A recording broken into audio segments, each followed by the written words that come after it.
We're going to have a lot of work to do. I don't want anybody to feel that somehow this is all going to get cleaned up overnight. Breakfast every morning, dinner every day. We had about 14 minutes that we were able to get inside the shelter.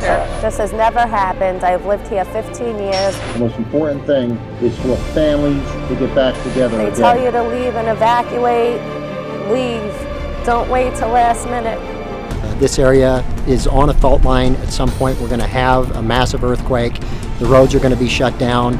We're going to have situations similar to Sandy and Katrina where the communications lines are shut down and you're just going from your place of work to your home. If you don't practice, then you're going to fail when it comes to the real test.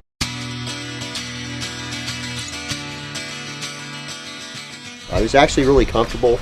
I thought it was going to be colder last night, so I wanted to keep it down. I wanted to keep my body heat in, didn't want a lot of air mass around me, and I actually started to sweat or perspire a little bit more. So I just took the box back to its original configuration, and that let some air flow around me. And just kind of put these underneath me, and it just made it a little bit more comfortable. So I actually was very, very comfortable last night just with trash that we were able to find. So we'll throw all this away, and we'll get some breakfast going, and then we'll push on. So it should be a good day today. The Esbit stove comes in two parts after you get it out of the mesh kit. You have the fuel tabs right there, just like that. And then here's the stove. Just comes compact like this. And then these three legs fold out to make your stove. All you have to do is pull that guy out, put it in the square. I did not bring a spoon. I didn't pack one. And like Crystal, I'm making a spoon. Taking our little Kershaw again and just kind of running it through its paces right now.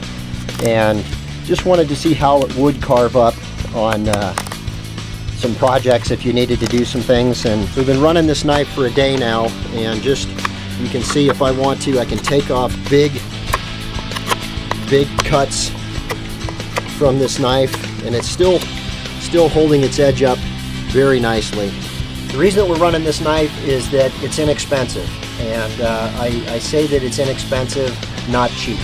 There's a difference. A cheap knife isn't going to be put together very well. An inexpensive knife is one that's put together well, and it's a good value. Oh, while Crystal's cooking up the Mountain House, I'll go ahead and get us something hot to drink to go with that. Wow. That didn't take any effort whatsoever.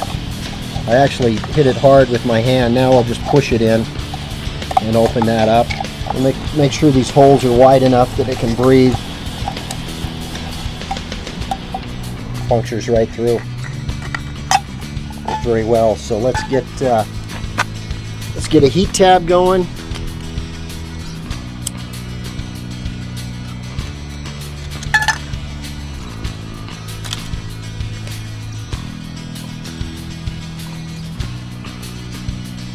So that should burn nicely. And we'll just go ahead and heat up some water for us to go with our Mountain House breakfast that we have. Gourmet dining on an urban bug out. Eggs and sausage. Yeah, it's better than dumpster diving in ants. That's really good. We had Andy with us last night, and real world, Andy had to go to work. In our travels, we actually made it to one of Andy's friends' apartments, and he made it to a safe place where he could refuel and refit and go from there. So he actually made it to where he needed to go last night. Crystal and I have a little bit further to go, so we're going to continue our walks today. One of the areas that I would prefer to cross would be a park. It's wide open. There's going to be other people moving in through it. It's a good area for you to make a good time getting across. The other thing is it will usually have water fountains.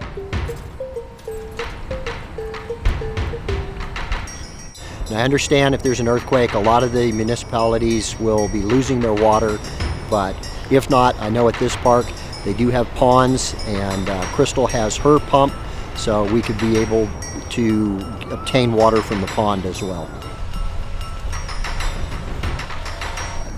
What I really want to do is encourage you to go ahead and pack yourselves a kit. Do not let a natural disaster or some man-made occurrence catch you unprepared.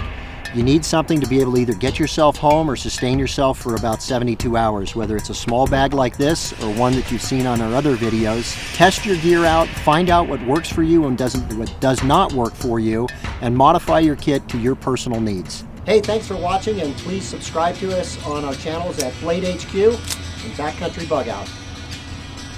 I'm pretty sure that chick could beat my ass.